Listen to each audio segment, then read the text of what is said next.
Olá, alunos do sexto ano. Então, hoje começamos a semana 2 do Plano de Estudo Tutorado, volume 3. Você vai seguir aqui junto comigo e vai anotar algumas questões pertinentes. Nós temos os conteúdos relacionados, então você vai marcar que são aí em relação às publicações, né, de notícias, comparação das propostas editoriais dos jornais. Vai colocar a data aqui do lado e assim vai seguir com as atividades. Questão número 1, leia a explicação sobre o gênero textual fotoreportagem. Fotoreportagem é um gênero do fotojornalismo que tem o objetivo de registrar o decorrer de um acontecimento real e das pessoas envolvidas nesse fato. Normalmente, as imagens de uma fotoreportagem são acompanhadas de pouco texto, seja ele introdutório para cada imagem ou legendas que acompanham cada clique. Eu vou trazer para você aqui um conceito de fotoreportagem por meio de um vídeo.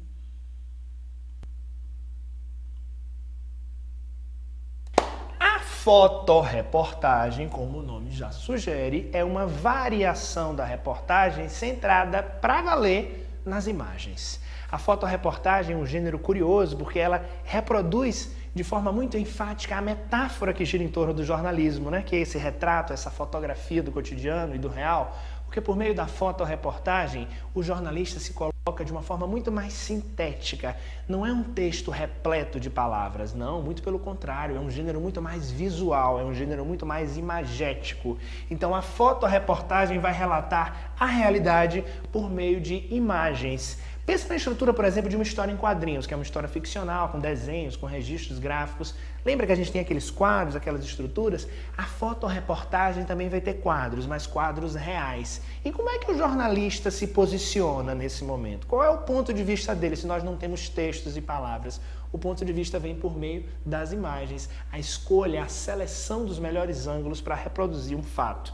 Então, a fotoreportagem conta com títulos para cada foto. Esses títulos não são descritivos. Você não vai ver, por exemplo, uma reportagem sobre crianças em situação de abandono. Você não vai ver uma criança na rua com o título Criança em situação de abandono. Não. O título é o momento também que o jornalista, que o autor dessa reportagem, encontra para expor, colocar o seu ponto de vista, a sua opinião, a sua análise. Um título diz muito sobre a interpretação que a pessoa fez sobre aquele fato. Então, você tem um quadro de imagens, tal como esse quadro aqui. Esse quadro está com textos, mas pense na visualização de um quadro com várias imagens.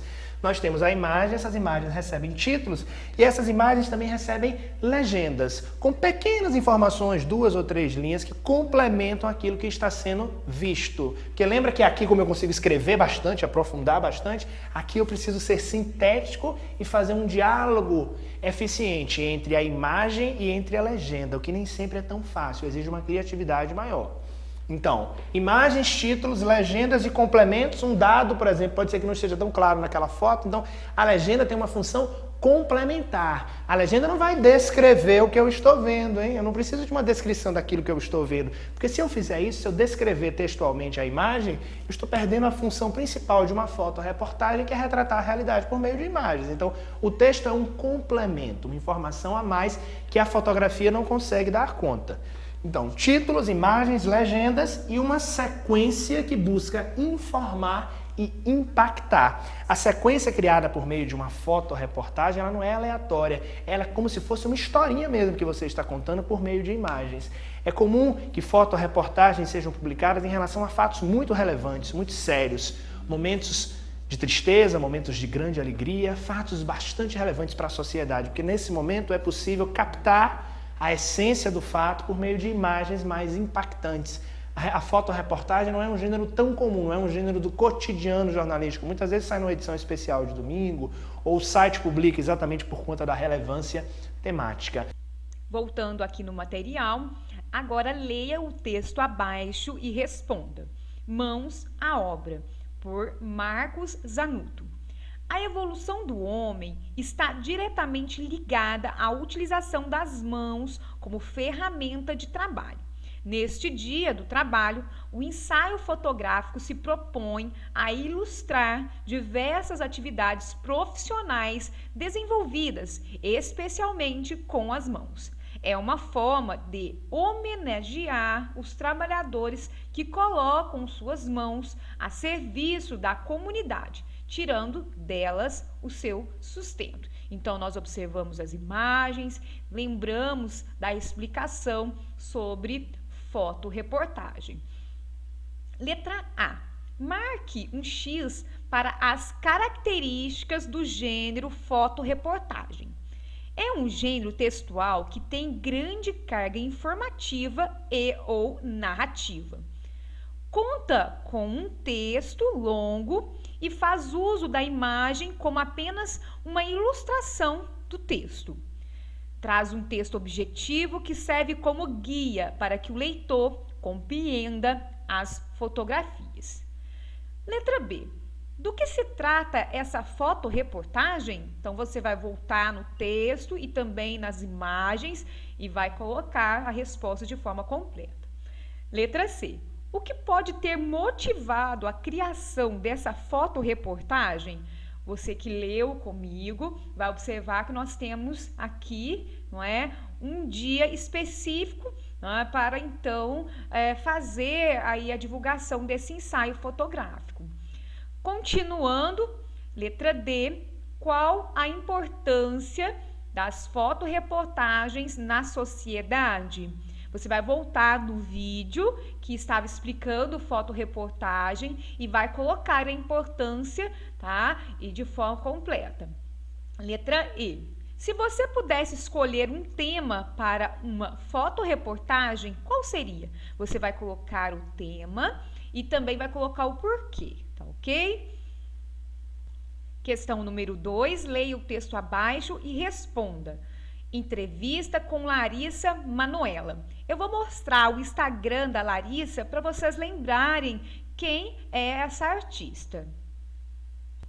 Então, aqui nós temos o Instagram da Larissa Manoela. Ela é uma artista do SBT. Então, aqui tem várias fotos dela logo aqui embaixo, né, que você pode acessar caso você queira lembrar aí da Larissa Manoela. Vamos para a entrevista realizada com ela. Como você faz para conciliar trabalho e estudo? Estou sempre focada na escola. A gente coloca o estudo em primeiro lugar porque nosso futuro depende disso. Acordo cedo para ir para a aula, venho para casa, almoço e vou para o SBT. À tarde, eu gravo das 14 às 20 horas. Quando chego em casa, faço o dever. Passo as cenas do outro dia com a minha mãe, faço as coisas daquele dia e descanso para aguentar o ritmo corrido. Me alimento bem, com comidas saudáveis para aguentar tudo isso. Você é bem ativa nas redes sociais. Qual a sua favorita no momento? Bom, a febre agora é o Snapchat. Eu gosto bastante e estou sempre filmando tudo. O pessoal consegue ficar mais próximo do meu dia a dia, o que estou fazendo então, e eles gostam. Fico muito feliz que curtam, se inspirem e me tenham como exemplo. Sempre tento passar as coisas boas. Gosto do carinho que recebo de todo mundo.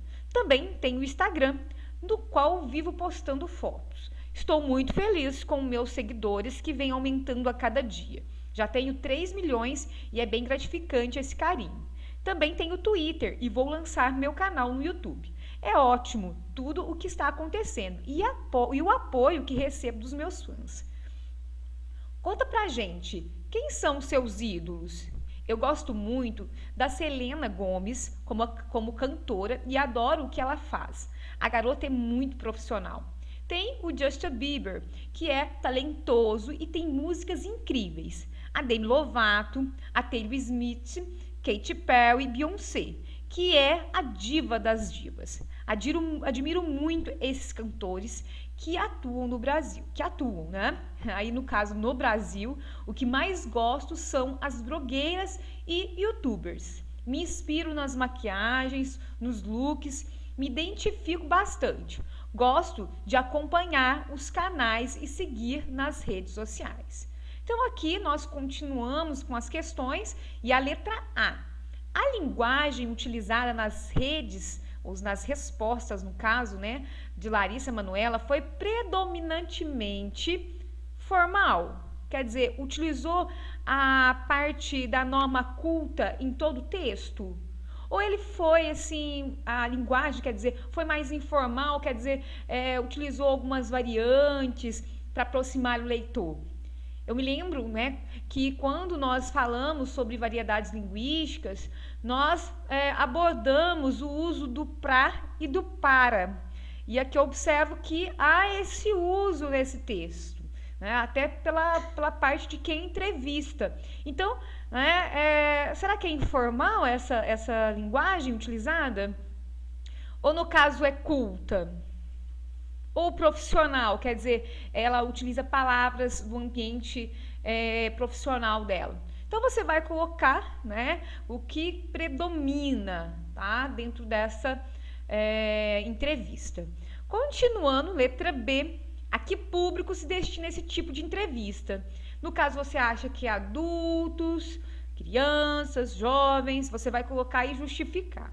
Letra C, qual a temática principal da entrevista com Larissa Manoela? No caso, qual é o tema? Não é? Será que é mais sobre o dia a dia dela, mas em qual perspectiva? Vai colocar, se você quiser trazer um trecho do texto para justificar, vai ficar bem interessante. Letra D, onde circulam textos do gênero entrevista? Então vamos lembrar. Será que seria nos jornais, revistas, os blogs? Então você pode colocar. Letra E. Qual é a relevância desse tipo de entrevista para a comunidade em geral? Então nós sabemos que a Larissa Manoela é uma artista jovem, não é? E acaba que ela vai influenciar muitas pessoas. Então você pode procurar colocar essas questões aqui na sua resposta. Letra F. Que tipo de entrevista você acredita que poderia contribuir mais com a população? Então, aqui é uma resposta pessoal que você vai colocar e justificar, tá? Coloque o porquê. G. Sublinhe no texto as opiniões de Larissa Manoela sobre os estudos. Então, você vai voltar na entrevista e vai marcar, de marca-texto, de lápis, as questões aí que abordam aí a questão dos estudos, tá ok? Vamos lá para a questão número 3. Leia o texto e responda. Uma revista fez essa publicação sobre economia de água e gostaria da opinião dos leitores sobre essa temática. Escreva para a revista falando o que você achou da publicação e qual a importância de publicações como essa para a sociedade. Então, nós vamos fazer a leitura primeiramente desse infográfico. Sua consciência faz a diferença. Para um banho de chuveiro elétrico de 30 minutos, são gastos aproximadamente 90 litros de água. Cada brasileiro consome, em média, 200 litros de água por dia. Para escovar os dentes em 5 minutos com a torneira não muito aberta, gasta-se 12 litros de água. Então, você vai escrever para a revista, que no caso você pode ficar atento aqui à referência para saber a quem você deve direcionar essa carta. Eu vou mostrar aqui para vocês como que você poderia fazer esse texto.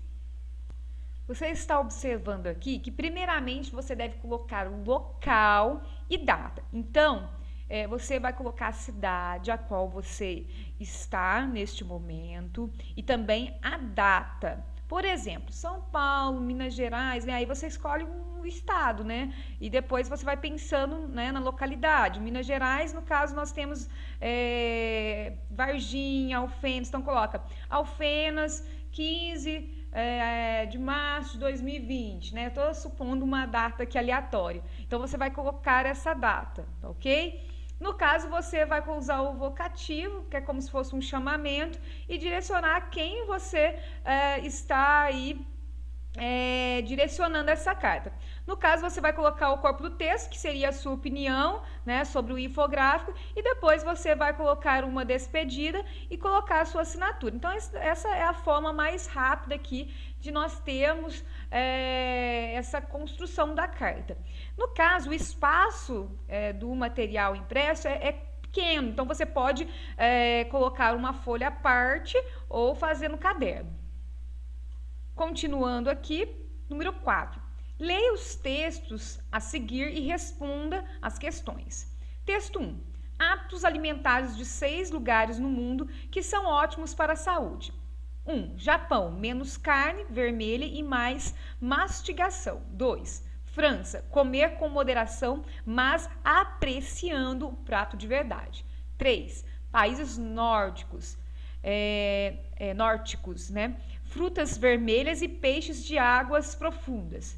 4. Grécia e Itália, benefícios da dieta mediterrânea. 5. Índia, especiarias e dieta vegetariana. 6. Espanha, descansar após o almoço e fazer a própria comida. Texto 2, 7 hábitos alimentares que vão mudar sua relação com a comida. Número 1, preste atenção às sensações, degustação. Evite dietas restritivas. 3, entenda a diferença entre emagrecer e perder peso. 4, conheça os grupos de alimentos. 5, equilibre suas refeições. 6, diminua o sal e invista nos temperos. 7, conheça os temperos doces e reduza o açúcar. Letra A, qual é o assunto tratado nos 2 textos? Então, você vai colocar o assunto tratado nos 2 textos letra B. Em que veículos foram publicadas as informações presentes nos 2 textos? Consulte a fonte para saber. No caso, qual é a fonte? É onde está descrito disponível. Então, você vai colocar aqui na letra B. Letra C. A estrutura escolhida para apresentar as informações nos 2 textos foi a de parágrafos, versos, listas ou estrofes. Então, questão prática aqui. Letra D. Qual é a relevância da temática dos textos lidos para a sociedade? Então, você vai responder também de forma completa. Então, nós finalizamos aqui a semana 2. Espero que tenham gostado. Boa semana e um grande abraço.